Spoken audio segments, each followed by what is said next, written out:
Well, hello, creatives, community, and kind folks. Welcome to RPG with DBJ. I am your host, DBJ, and we are going to take a look at the movie The Creator and take from it many of the elements that we can use in our tabletop role playing experience for science fiction. And of course, um, no doubt, we are going to also use this and flow into Obsidian Star, a free tabletop role playing game that we are developing here on this channel. So thank you very much for being here. And The Creator, I have to tell you this, it is a beautiful film created by Gareth Edwards, I believe. Let me be specific.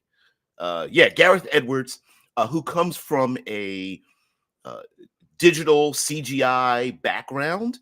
And this movie, the look of this movie is absolutely award winning. So do yourself a favor. If you need some visuals for your tabletop game for robots and high technology mixed in with a natural environment, you absolutely positively want to get these. Lots of plenty of matte painting styled scenery and such.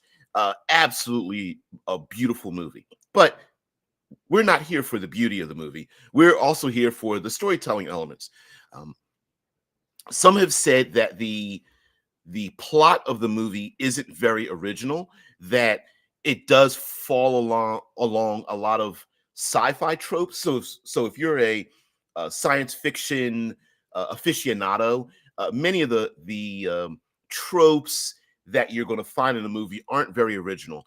I would say that the movie is far more Shakespearean in the sense that our main protagonists and some of our secondary characters are emblematic of their purpose. So, our main character, our protagonist, is very much a protagonist in the movie.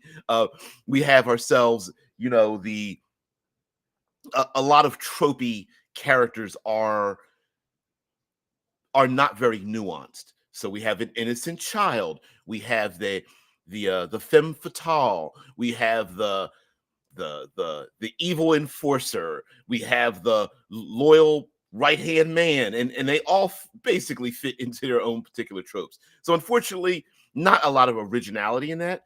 But I will say, if you're someone who is very entertained with some of the visual language that this movie describes to you, is there's a lot of world building in very nuanced methods, no dialogue or anything, and I'll explain how that happens. But there's a lot of world building in it, and it's brilliant. So what can we take from this movie for our tabletop role playing games? Well, I'm going to follow the plot, but let me give you an overview of the plot first, and then slight spoilers, because I will be describing things from scene to scene, not necessarily what happens in the scene, but some of the visuals, because the visuals part of this movie is really what makes it. And I believe that for our own tabletop role playing experiences, in a non-visual way, we can actually learn from how this movie was made. So, excuse me, set in 2070, 15 years after artificial intelligence, or better known as AI, set off a nuclear detonation in Los Angeles, which started a war of humans against AI. An ex-Special Forces agent is recruited to hunt down and kill the Creator, who has developed a mysterious weapon with the power to end the war. In 2055, an artificial intelligence detonates a nuclear warhead over Los Angeles, California. In response, most of the Western nations wage war against AI to prevent humanity's extinction. They are being resisted by people of the so-called New Asia, consisting of Southeast Asia, Japan, Taiwan, Bangladesh, Bhutan, Nepal, and parts of India, who continue to embrace AI. The military seeks to assassinate Nimata, Nimata, the mysterious chief architect behind the AI advancements, and the USS Nomad, the North American orbital mobile aerospace defense, is developed as an advanced space station capable of launching destructive attacks from orbit. So the um, this event, this nuclear bomb that goes off in Los Angeles, there is a ground zero in this movie, and it's pretty interesting to see the after effects. Many times in movies, we get to see, you know, things go boom, boom, explosion, yay, and we get to see a lot of that. Yeah, Bhutan continues to embrace AI. What is the world coming to? Um, the this idea of New Asia embracing I have to say, how it is using no words, how it is embraced by the New Asia community is brilliant storytelling. So Gareth Edwards, instead of by his own words and admission, he said many movies are made with a 90% budget, big giant block of money. They write the film out, they describe what they're going to do, they film it, and then they have another 10% used to for like pickups, to go back to do some more CGI, to go back to regions and film more things, use ADR to get different audio that they're missing and such. But instead, what he decided to do was take the 10%, film the movie first, and then use the 90% chunk to round out the things that he needed. And what he did was he filmed the movie without CGI dots. You guys ever see like the gray outfits for CGI and the little dot matrices? Or sometimes they'll strap on the cameras onto the people's chests and necks to have the camera look at the actor. He said instead they went on location and they filmed everything on location with regular people there, and they filmed a ton of pickups of people engaged in their normal lives. They were shopping, they're riding scooters, they're playing with children, they are processing raw foods, meaning like they're sifting through grain and wheat, they're fishing, they're playing games, they're doing soccer. And then what Gareth Edwards did that many filmmakers in Hollywood would completely negate was that he picked random individuals in the population and used ILM, International Light and Magic, whatever, the CGI company, ILM, I forget what it stands for, but used them, and they picked individuals and turned them into AI. Basically, they blended AI with robots. So you had a visual, basically they're artificially intelligent robots that are hanging around in the background. And sometimes you'll see like a small child wrapped in a, in a bassinet kind of cocoon, but wrapped on the chest of a robot walking down the street. Maybe you might see a robot riding a scooter or playing with kids and soccer and stuff. Industrial light magic. Thank you very much there, Drew. Is industrial light magic. Woo! Doing shows live. Yeah.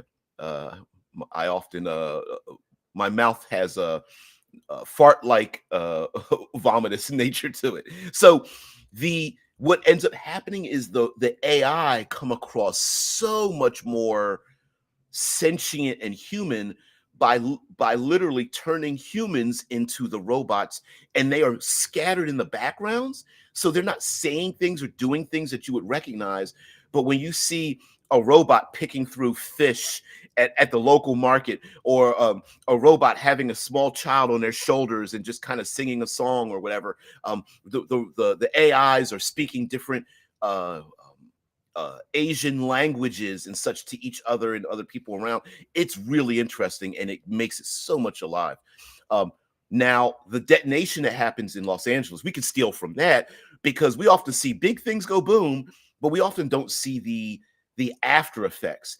And so there are crews with like radiation detectors that are going through this vast debris that's left over from the bomb that goes off in Los Angeles. And within that bombed out area, they are excavating different kinds of artifacts and such. And of course, what's in there are AI. There's robots. In the beginning of the movie, this is not a spoiler of any kind. Within less the yeah, earth shattering kaboom. Not so much Earth, but well, Los Angeles. So yeah, if some people consider that to be the center of their world, yes. But there are crews going around, and of course, within the blast radius, there are AI robots that are, some of them are still active, and there's just a killer crew just going around like killing the AIs. And mind you, again, AI and robot are synonymous with each other in this movie, and they're just they're like they're killing them, deactivating them like you would turn off a car or a small machine that keeps running, but they're begging for their lives. And there's other people there that are like, I feel uncomfortable doing this. And the person with the cattle prod's like, whatever, bzz, kill, rip off head. All right, stick it in a basket. Next one, and they're just fighting and dragging the bodies out and stuff. It's pretty horrible. Now, I said this movie is Shakespearean in the sense that every character represents their character. There really isn't much nuance between the characters. Characters you like, you'll like. Characters you hate, they're going to tell you you're supposed to hate them because they do. They talk and act over the top as hateful. So there's a clear hero and villain in this movie, and the AI are clearly the ones to be to they make you feel for the AI robots, absolutely, because of the brutalistic nature that America has against them. The other aspect of this movie that's really cool is the Nomad. Now, in the trailers and a lot of the visuals, you'll see this raptor, wide bird-like shaped um, space station. It's not quite a space station. It's very similar to the from the Avengers movie, the helicarrier. It's like a low orbit raptor like space station that is flying in and over and around New Asia, and it beams down. You see this blue light beaming down, almost like an analysis uh, scanner system that goes over many kilometers and miles, scanning for maybe AI. You're not really sure, but you do know that it's like zeroing in, and it has that raptor-like look on purpose. It is a it's supposed to elicit the fears that we have over uh, many natural predators. So we have fears of like tigers and snakes, and we also have fears of flying creatures, of basically eagles, raptors, hawks, peregrines, and things of that nature. And it very much operates in the same way. They have drop ships. They firing down these very powerful missiles, doing air orbitals, low orbit strikes and things like that against their enemies. And this war in New Asia is a bit illegal. So they're not supposed to be there, but no one has the power to get rid of this nomad thing that's floating up in the sky. Everyone knows how dangerous it is. And when they send down drop troops, they're sending them down and going there to eliminate the AI. They are basically illegally in New Asia and such. And you get the idea that the people in New Asia, of course, hate the Americans and what they stand for, because the people here are embracing the AI, and the AI robots are embracing their newfound humanity to allow them to live there. There's another aspect of this movie that is great, is that of course our protagonist is one who has been working against the AI, and of course eventually turns. And uh, not very much of a spoiler alert, we do see, especially in a lot of the visuals, that our main character is taking care of this small child. And I did pose this as a question within the background for Obsidian Star that we're designing. And the question, and this comes up in the movie Her, and also comes up in the movie Ex Machina, especially, and that is, we as human beings tend to be very easily manipulated by visuals. So if and when AI gains sentience, are we going to have a different opinion if it looks alien with like hydraulics or multiple arms, or just looks like a box?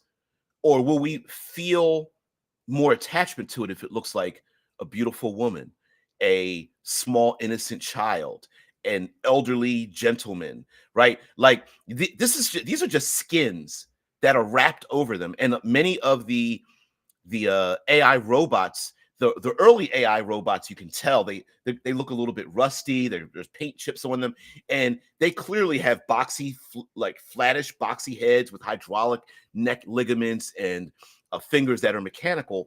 But you do see others that have a humanoid face, and many of the actors that portray in the movie have a humanoid face. And then as it flows back to their ears, you'll see the back of their heads and their necks and such have the hydraulics so that they start taking on human faces. And of course, our actors are have human faces and they can emote with their human faces.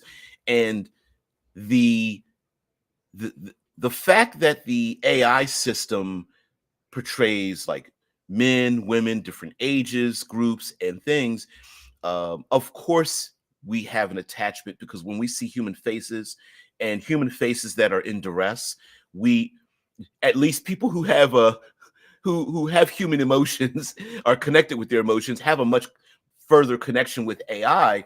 But could this be manipulative? Like, will AI systems go, you know what, they're going to destroy us unless we start wearing human skins that make them look at us as if we are fragile and need to be protected. They might kind of like copy and paste themselves, like, hey, let's analyze 500 million photographs of people who faces that humans tend to look at and do the proverbial, oh, oh, they're so sweet, or oh, I need to protect them. And then they go, all right, start printing that out and wear it. They are passing out skin like shirts and ties or something, like, put this on. The N King says, I wonder about the just a skin idea. We know that humans tend to embrace their labels. Yeah. I wonder if a truly intelligent AI would be influenced by its appearance. Wow. Yeah. What if an AI learns from its, if true AI learns from its environment and you wrap an AI in some kind of identity, right? Like, no matter what skin it wears, it's going to look like that skin. Light, dark, male, female, tall, short, whatever, old, young. I wonder if it will learn from its own artificial appearance. Also, how easy would it be for AI to just wear a skin that most elicits the reaction it wants from the people it's interacting with? I mean, an AI could have a backpack full of 15 skins and crosses a border, puts a different skin on, and all of a sudden it's best friend, right? Best friend idea, or hated enemy, depending on how people feel. And even as advanced as we are today, we got a huge portion of our population that's pretty damn petty. And so yeah, it that would be pretty interesting if AI would literally manipulate its own self to think a certain way. Yesterday we talked about memory editing. Like, what if the AI system is like, oh, I don't mind learning my new identity to fully embrace it, but then later on just goes, you know what, I'm gonna delete this out and learn something new. So in reality, truly, it could learn a new identity, and then later on just go, yeah, I'll delete it. Which something I didn't bring up yesterday was slight segue. If you're a criminal and you commit a crime against someone and then you delete their memories, has the crime actually happened? If you think about some certain types of crimes committed against other people and you delete their memories of that crime, especially if you could delete their memories over and over again, that sounds pretty sick. So hard segue back to the creator. So we do have these interjungle uh, battles that happen in the movie, and they're really pretty interesting. The background of it, I'm sure the movie was filmed here because of expenses and the way Gareth Edwards filmed it. He basically went around with basically handheld cameras. He said they were only like, a few $1,000s, which is pretty cheap for some of these high fidelity cameras and audio systems and such. But they basically backpack filmed it and then went back to the lab and used the vast majority of the money to hire Industrial Light and Magic to help them with it. And the people at Industrial Light and Magic were like, wait a minute, you want us to put CGI on people without dots? Like, they're not wearing gray suits for us to do that? And they they took the challenge, and they basically admitted like they cheated some of it, but it's really cool. Let me see if I can find some images here, just throw up here so you guys don't have to look at my idiotic face. So within the creator, as we go over into New Asia, one of the things that I really loved about it again is the idea that sometimes we in our minds we have a sharp delineation between humans and robots. And what I mean by that is, like, sometimes when we think of robots, we're thinking like R2D2, C3PO, some of our most iconic robots. And in this movie, instead, what you get are like this weird blend where you have robots dressed in clothing, and they are reading books, and they are how do I explain this? They're they take on far more humanistic traits, and I really like that. The idea of them taking on these humanistic traits, because it not only does, of course, elicit something inside of us. I think as player characters, while many player characters would love to play, mechanized individuals and robots and things like that, I think sometimes there is a little bit of the, well, I like to play a robot, but I really don't want to walk around and be this like silver chromed out hydraulic powered kind of thing. I like to be, have a little bit more character. And absolutely, this movie embraces character in terms of these mechanical robots and such. Many of them are wearing like jackets and clothing and pants and listening to music and things like that, and it's pretty cool. I really like it. And there is a sensitivity that comes across as they are described. I'm not finding very good imagery here. But yeah, there's a sensitivity that comes across in this movie that that I really like. Okay, let's get into some other things for the tabletop role playing part. Let's see. Shitlord says the legalities of crimes against AI is a fun subject to keep the scum of the earth preoccupied. Yes, there is. The movie doesn't delve too deeply into AI rights. Essentially, in America, they are property to be destroyed because of them detonating a nuclear bomb, which, of course, in the movie, they half answer at, it's not. I think you can already figure out who was responsible for the nuclear bomb, uh, considering that there were many people. The scum of the earth, the lawyers, the politicians, trying to figure out the legalities of it. In New Asia, they've already figured it out. They're just part of they are citizens of the nation, just like every place else. They're just born different, and they look different, but they don't act any different, and that's really cool. Now, wrapping an AI robot into a child's body is it's it's a little it's quite a bit on the nose as a storytelling element, but it also kind of brings about like, okay, well, is this child supposed to grow? Is the AI supposed to be a child? Which in the movie is a child simply by the fact that it newly wakes up and our protagonist starts to protect this child. But it does bring across like, well, it probably is going to advance to a very super genius level far faster than a child's body would warrant even building one in the first place. So it's a little bit ridiculous. Like the AI is not going to learn over 12 years or whatever. So I'm not exactly sure what that point was, except to elicit something from us as the audience, and a little bit from the people within that world, to not want to take a harmful act against children, which of course our antagonists are like so brutalistic. They're just like, let's kill the kid, and of course it easily makes you go, oh yeah, bad guy, good guy, bad guy, right? It's real easy that way.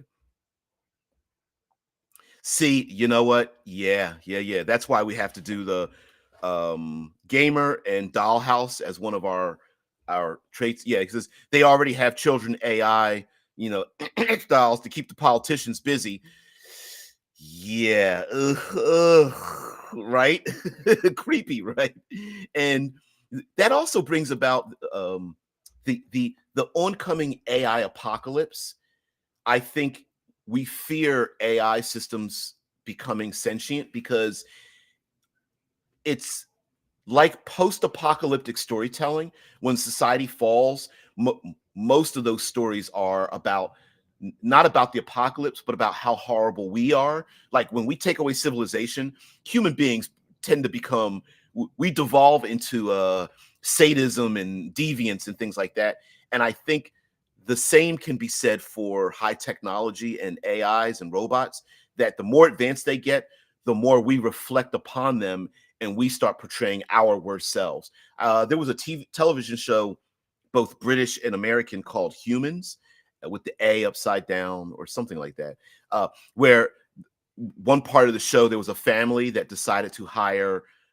They said they purchased a robot, very beautiful Asian woman to be in the household, and each member of the family had their own uh deviant style personalities with the robot and stuff. It was pretty creepy. It was very, very, very creepy. The dad trying to take trying to negate the sexual perversion limitations on the robot, and then the young kid trying. It was, oh man, pretty bad, pretty horrible. But anyway, sorry. The um in this movie, the creator, I think another really cool part of this movie is the idea that um, the I love timers, and of course, our main character is running around with the MacGuffin, the small child, and this MacGuffin is a kind of a weapon system of sorts to be able to shut down, because you end up finding out that this isn't really much of a spoiler.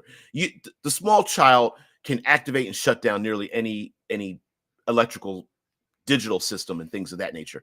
And of course, our main bad guys have devices that can shut down and wipe out the memories of AI. It's basically like a EMP guns, and they end up they're not very long range, but they can use them on the AI systems. And it's pretty traumatic when you see something begging for its life, and someone puts something up against the back of its head and wipes out its memory, removing its all of its experiences from this world, deleting these individuals, and it's pretty horrible. And you clearly who the bad guys are, and so having the MacGuffin that the PCs may need to use to achieve the plot, to break into, shut down, to stop whatever mechanism is happening, is pretty interesting. And I like the idea because of the Nomad system, the orbital platform. And the orbital platform is a constant visual of the dangers of what might happen to our main character and characters. So the closer this Nomad platform gets to a place, the greater everyone was like, okay, at some point, that beaming thing, that's the scanner, is going to come down, and they're going to start aiming at things and start nuking things from orbit, which is they're technically not using nukes, but they're using pretty huge bombs, and missiles and things of that nature. And I like the idea of using something like that. Like in science fiction, we often having something in the background, whether it's like an out of control comet or a military platform or something outside of the reach of the player characters, that as it begins turning the corner, you know, like ticks on a clock, talking about clocks from like Blades in the Dark, or in Obsidian Star, we call them orbits. As the orbit slowly boop, boop, boop, boop, boop, starts coming around the corner, we know the danger is about to befall our main characters. And I like that, especially because it's very visual. The same thing was used in the Star Wars movies. I mean, remember, we got to see the visuals of of the movement of the Death Star, and they showed a visual of the, like, red, yellow, green, and once it turns into the green spot, it's able to fire its weapon, and we got to do something before something else happens. So this movie does the exact same thing, and it is very visible, and I think it's a great tool to put in our back pocket to go, how do we get the characters from not being paralyzed by analysis paralysis? You got to keep the tension going. You got to keep the clock moving, and having something high tech in the background, especially something that elicits fear in us, like a raptor, a snake, a tiger, and absolutely, like, missiles and bombardments and things like that are a fear. If you just look up in the sky and there's nowhere for you to run from it, uh, it really makes one want to move faster and further. Something else that they really do really great in this movie, talking about like matte paintings, is blending the natural environment with technology. So our main characters have to navigate through jungles and cliff sides and raging rivers and um, rickety rope bridges. Love ourselves some rickety rope bridges, combined with high tech laboratories and observatories and factories and uh, uh, the aerodyne styled uh, machines and giant tanks and things like that. And I think combining the two, you really get a chance to reach into our creative toolbox to come up with some great story elements. Meaning like maybe the players have to navigate a deep jungle river and hack their way through a jungle with muddy hills or something like that, to then climb up a cliff to break into a laboratory, which inside the laboratory, maybe there are automated systems or robots, or there's a nitrogen gases and poisonous gases and exposure to toxic fumes and things of that nature. And you really get a chance to do some exploration. And so I really like that. And especially visually in the movie, when you see uh, robots walking through jungles, when you see giant tanks um, trying to push their way through the jungle overgrowth, and our characters are in boats and running across rivers and scaling bamboo structures to then use rocket launchers and things of that nature. It's pretty cool to see that. uh, Something else as well, because we're always stealing more and more things from this, getting our characters up to Nomad, because of course we got to get rid of Nomad. Getting our main characters up to Nomad, or whatever represents your overriding danger in your tabletop role playing game, um, also presents a challenge for the player characters. Do they are there Is this a space elevator? Is this stowing away upon a starship to leave a gravity well to get into orbit? Is this a do they commandeer a starship and just fly it as fast as they can to get in and around, navigate around the dangers of being shot down or something? Do they have to? Is this a social mechanism where the players have to uh, threaten, cajole, convince, persuade, deceive individuals to get themselves from location A to location B, to have a conflict amongst such a thing? And that's pretty interesting as well, where the run and gun, the shoot the person, the murder hoboing in science fiction sometimes doesn't really work very well, and it may just be convincing people of one thing or another. And of course, in the background of this is the idea of navigating NPCs that have a particular opinion about AI robots. So, do the players want to murder kill some of these people who think that AI robots are just nothing but an abomination upon humanity? Of course, they want to do that. But do they do that? The question remains: do the players do that or not? I mean, how much does it take to shove down and suck down and swallow your own pride, and try to have a normal conversation with people who every other word out of their mouth is like F AI robots? you know do they temporarily make an alliance with these people to achieve their goal. Um, yeah, like Shitlord says, is it really murder though?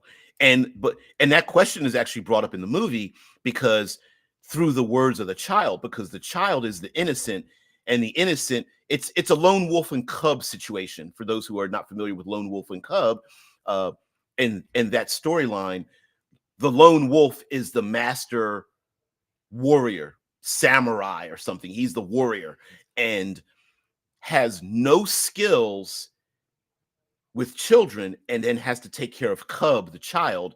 And then through the eyes of the child, our warrior begins to earn some humanity. And so the child does ask different things like, well, what's the difference between, you know, he's introduced to the concept of death and going to heaven, and also introduced to the concept of being dismantled and turned off. And the child is like, well, what's the difference? Right. And our main character is like, well, is confronted with the idea like, well, this person is human, they go to heaven. This other thing is a machine, it just gets deactivated. And the child does bring up, like, what's the difference between deactivating a human? When the child goes up to a human and points at him, is like, turned off? Like, well, they were murder killed. So eventually, I mean, essentially, they were turned off. But for AI systems, having an off button doesn't make them feel any better, I'm sure. So is it murder? Depends on if you feel like AI robots are sentient, having full rights as sentient beings. Yes. And then of course you bring into other things. Well, do AI robots have the ability to procreate? What does procreation look like with an artificial being? Is procreation copying a file, or is procreation copying a file then inserting it into another mechanical feature? And then do we support factories that build AI robots as their form of procreation? And then what how do we, or do we accept their knowledge base? I mean, we raise children that are learned through their experiences and through educational systems. But if a robot could just download, I don't know, nuclear launch codes into into their procreated children, some might have a problem with that. So there the conundrum of AI systems, which I fall, and the movie does this as well. It absolutely falls on the idea that AI robots are just living things just like us. They just happen to be a little bit different. And as embraced by New Asia in the movie, they're they have no other desire but to be accepted. So there isn't this giant AI, we're going to control society. They're just living amongst the people as people, listening to music and dancing and playing soccer and helping to raise children and protect them and such. And the AI systems go so far as to, like, for example, at one point, uh, the AIs are being targeted, the robots are being targeted, and one of them gets ready to run and hide and sees a bunch of people and children and stuff hiding, and the AI stops, hesitates, and runs in the opposite direction into the open, so that it is when the missile system comes and tries to strike it down, the people are protected from the blast and the shrapnel and stuff like that. So they actually start to sacrifice themselves, even though they want to survive as well. So it's pretty interesting uh, to for that part of the movie. Of course, we have ourselves. You got to have some action on the Nomad orbital platform, and of course, they're chambering and launching missiles, and our main characters trying to stop them from annihilating, the major vast part of the countryside where the secret labs for the AI robots are being built and disseminated.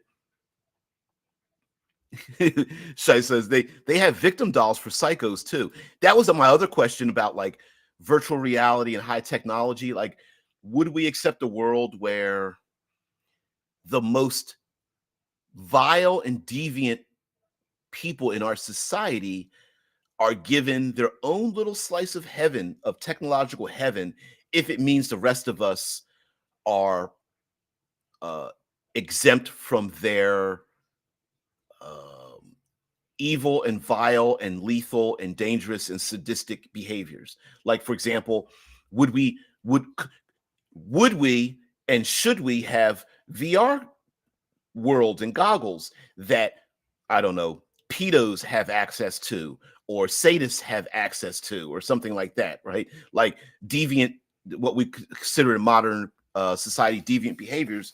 Like, would we have rage rooms for these individuals? I don't know. Uh, and would AI accept the fact, which I doubt they would, accept the fact that we would have robots running around in these deviant playgrounds for these individuals to exercise um, their hated behaviors on? And when they exit out of these amusement parks, they're like, "Whew, got that out my system. Okay, let's go back to work." I don't know. Yeah, rage rooms for the rage mage. Yeah. For those who don't know, that you don't know, but for those who know, yeah, the rage mage, which I still think is a great idea for fantasy. Don't get me wrong. Um, Very much a sorcerer type of thing. I think would be like a rage mage, like ultimate power. You know. Um, Also, as we get towards the end here for the creator, um, there's a there is a technology that is used in the movie where, very much like a cortical stack, there is a device that is able to record the last memories of someone that has passed away in a very short amount of time, and basically record their memories, their experiences. There is a copy of their mind, and then that data chip can then be removed and inserted into a artificial body. I'm not going to give away a plot point, but I think you can discover from this bit of technology used by the bad guys how it ends up being used by the good guys. And it also, I mean, it glosses over this fact, but when you plug in someone's full identity into a mechanical body, that person awakens and thinks of themselves as a real person, in which case that real person just given new life, wouldn't you look at this person, and especially if their face and body looks exactly like the person that passed away, you too might have a different opinion about AI robots, because to you, not general robots, but to you, this specific individual is alive and well and walking around. And I don't think very many human beings would be able to separate the fake from the real, because if they look identical to each other. And so that may be another thing that happens with AI rights. Is it's not about, we often think very generalized. Hold on. Excuse me. We often think very generalized. Oh, those people over there doing this thing about that subject, rather than making it very personal. So yes, someone could have a very an amazing hatred for AI robots until one knocks on the door and goes, "I thought you died, 3 months ago.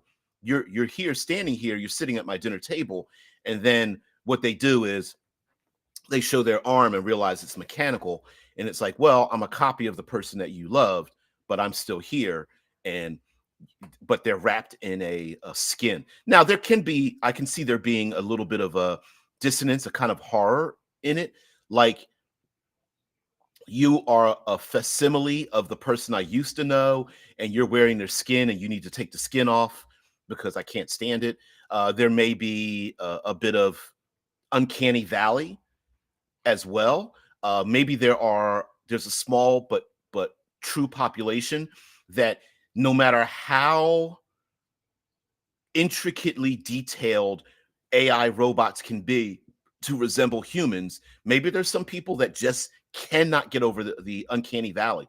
Uh, CGI in movies today, there's some people that just are, when they see a movie, television show, or whatever, that they just cannot get over the uncanny valley of it, no matter how good it looks.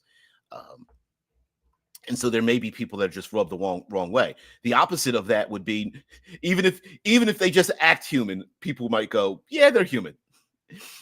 Also, AI robots' relation to people that we know, meaning, you get a robot that is really caring for an elderly member of your family that really needs 24-hour care, and this AI robot is tenderly caring for a loved one that needs 24-hour care.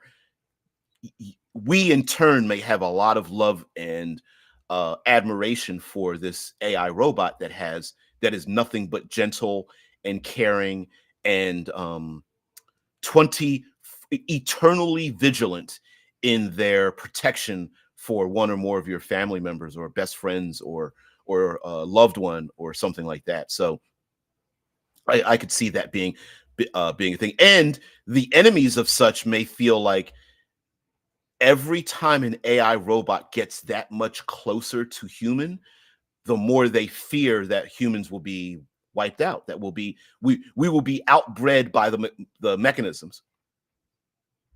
Shai says a caregiver AI would be just the ticket right now. Yes, very much. And there are some who are thinking about this. And when I say caretaker, I don't mean just giving medicine or just taking a patient from one part of a hospital to another.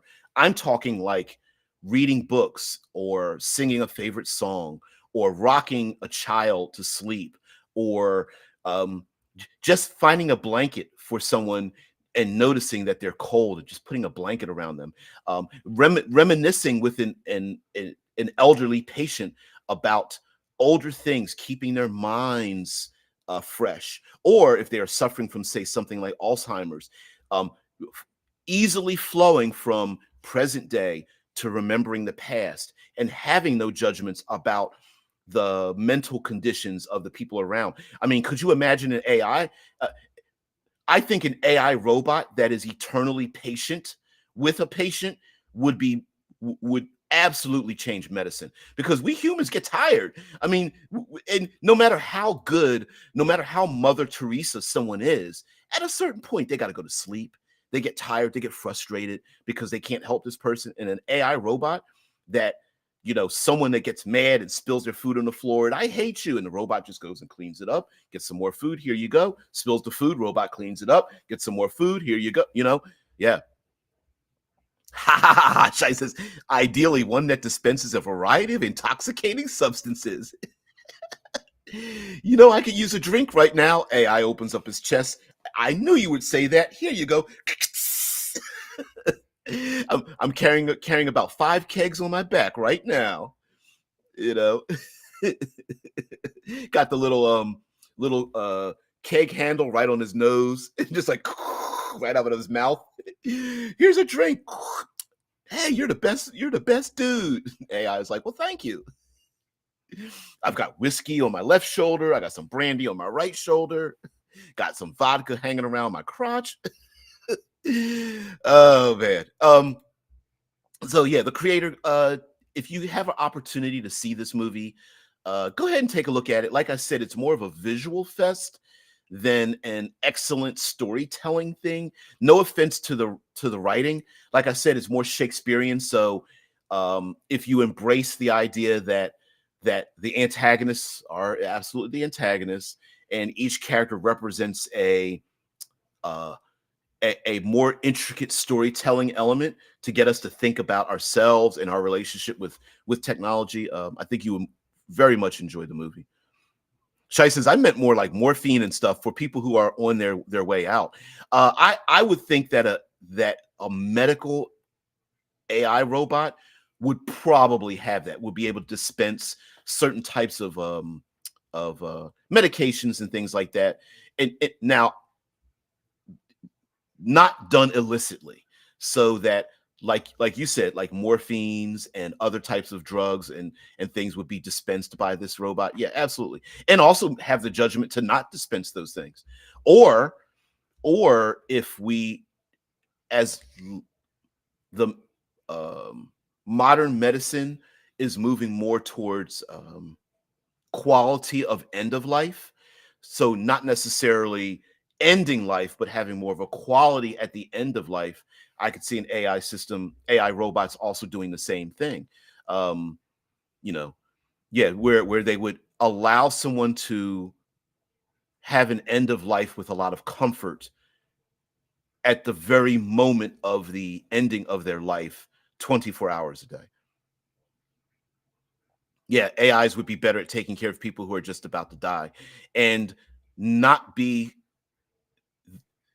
the good and bad part. This is the good part of an AI would be that maybe they aren't influenced emotionally by the emotional trauma. Not that they would be cold, but they would be programmed to be empathetic without being sympathetic, meaning like they would be empathetic and we know what this person is feeling, but their behavior would remain in a manner in which it would be real respectful, no matter the um, heart wrenching moments at the end of life. And I think that might even I could see that being helpful for people where maybe family members are distraught and they can't air quotes pull the plug, or they don't want to see their family member go, but an AI robot system could very well talk them through such a thing.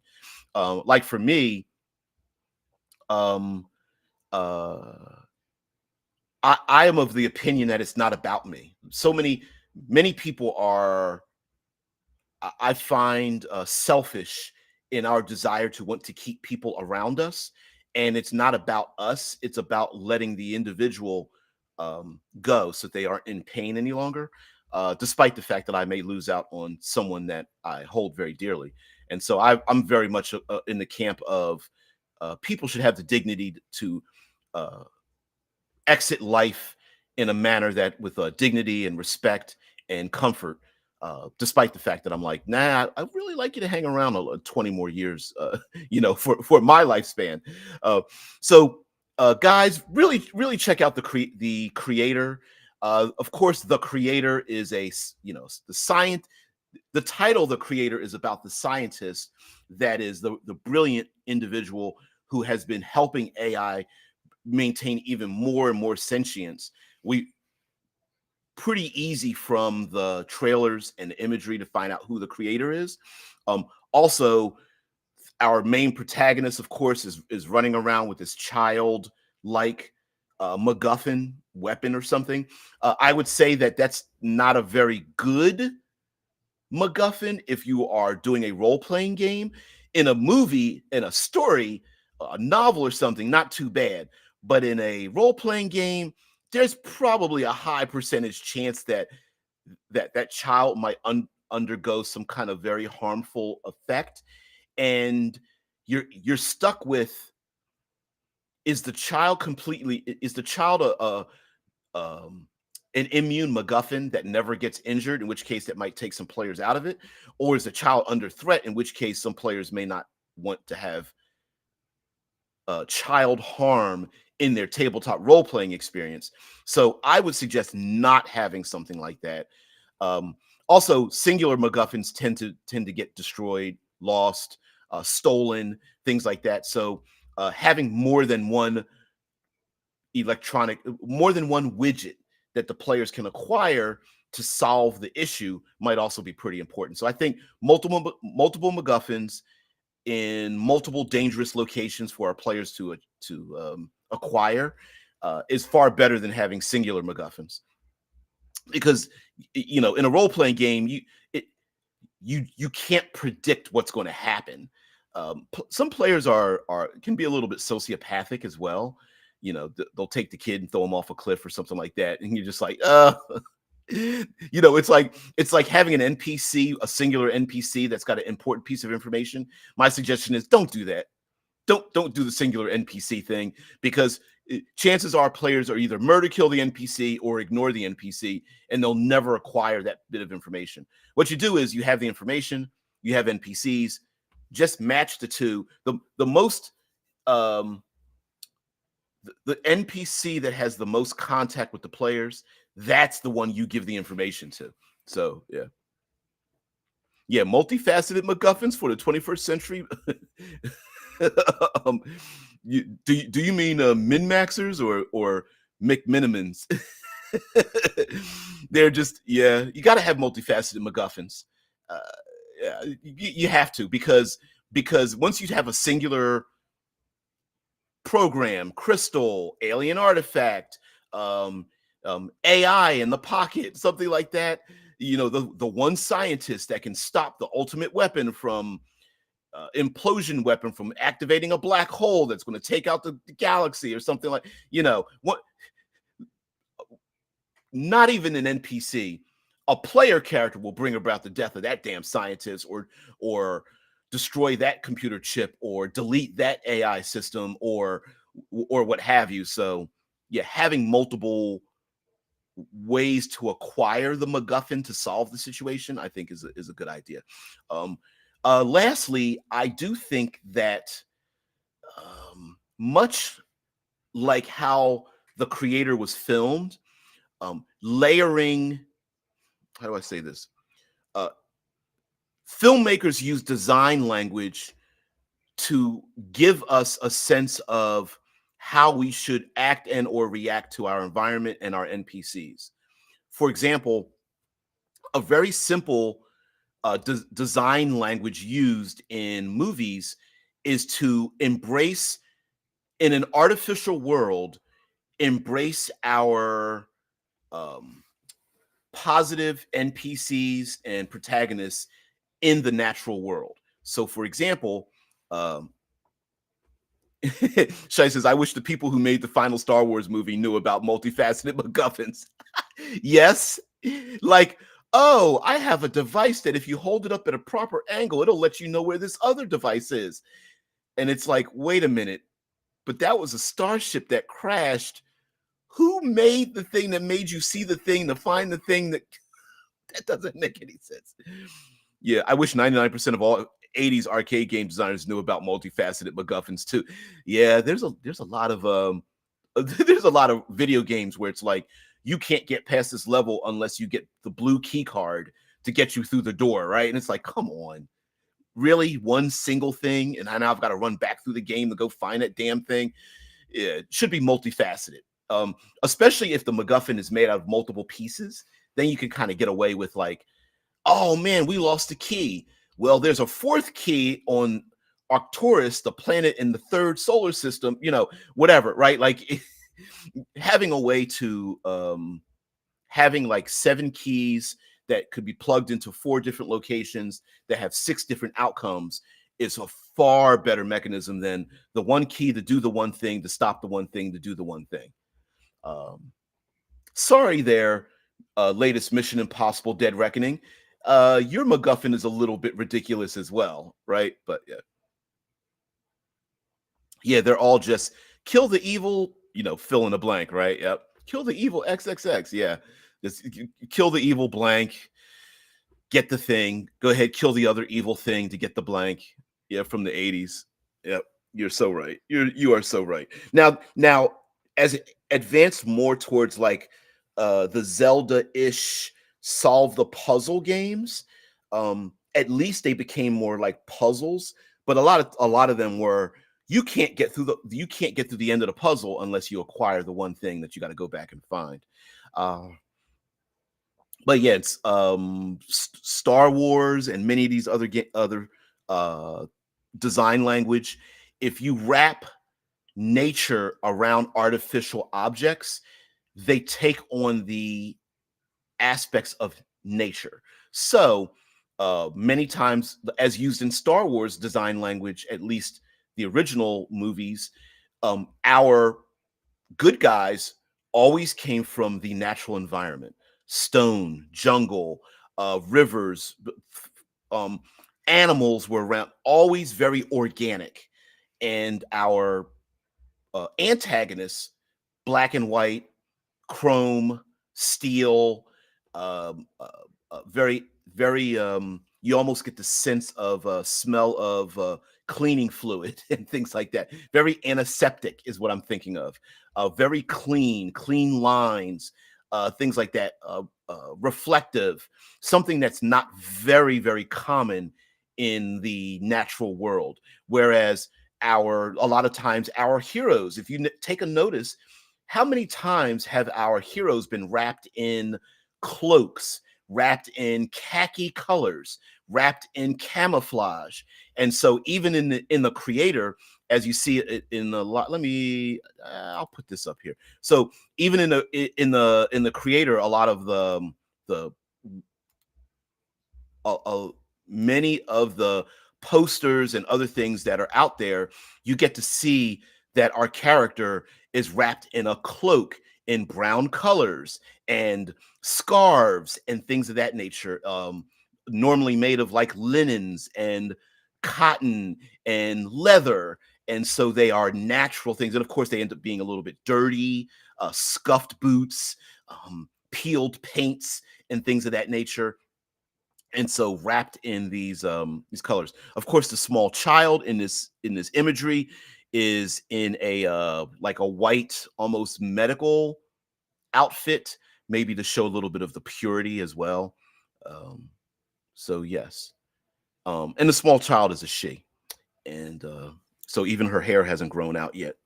Well, I don't even know if it would grow out because of being artificial. And in the background here, in this matte painting style thing, you see right in the middle these, it looks like these clearish, whitish columns. In the movie, they're actually blue, and that's the beam, the scanning beam that comes down from Nomad. And then off to the left and right on this image with our main protagonist, you can see in the background, you see a lot of these like matte painting styled background imagery, and it is done beautifully. Let's see, this is it's harder to see this here, but again, here's another bit of imagery where you get to see the, like, there's mountains, and then right tucked in the mountains you get to see like a mechanical feature, and then these look like birds, and you go, oh no, those aren't birds, those are flying machines. And then you have someone in the foreground, and is that a farmer? Oh, wait a minute, that's actually an AI robot. And so you see a lot of that in the movie, and it's pretty, it's excellently done. It's some of the cheapest, most excellent CGI that you'll ever see. So,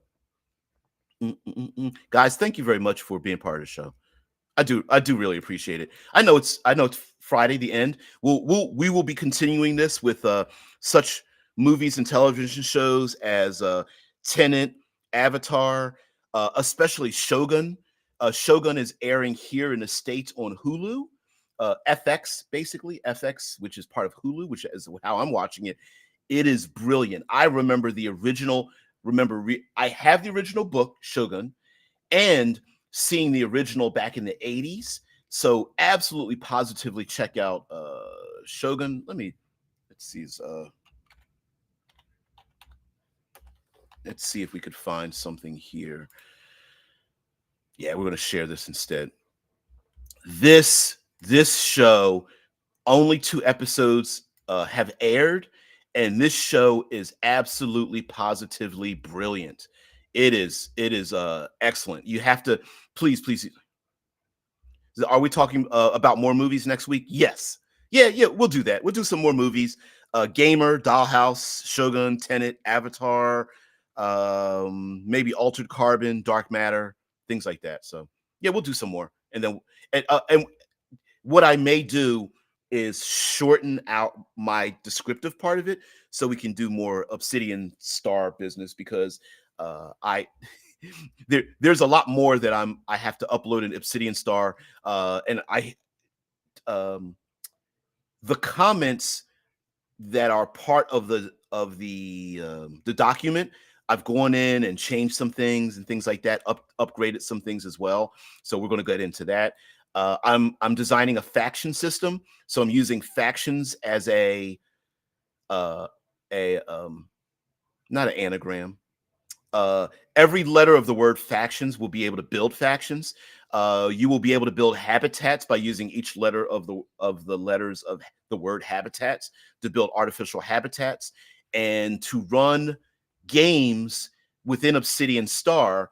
You can build adventures very easily using combining both improv and prep into Obsidian Star. So using every letter of Obsidian Star, you can create an adventure on the fly, or use it as prep and hold on to it later, and use it as improv for other games if people start making left turns. So I've done that. It's a little daunting task to be able to type it out so it's legible and recognizable and easy to navigate. But yeah. So every word in faction will make factions. Every letter in factions will make factions. Every letter in habitats will be able to make habitats, and every letter in Obsidian Star will allow you to make adventures in Obsidian Star, and other stuff I'm coming up with. So, anyway, guys, thank you very much for being part of the show. I really appreciate it, and also thank you very much for spending your valuable time here. I really appreciate that. I hope in return I can make change for your tabletop role-playing sci-fi adventures. Guys, have a great weekend. I will see you bright and early Monday morning. Peace and tranquility.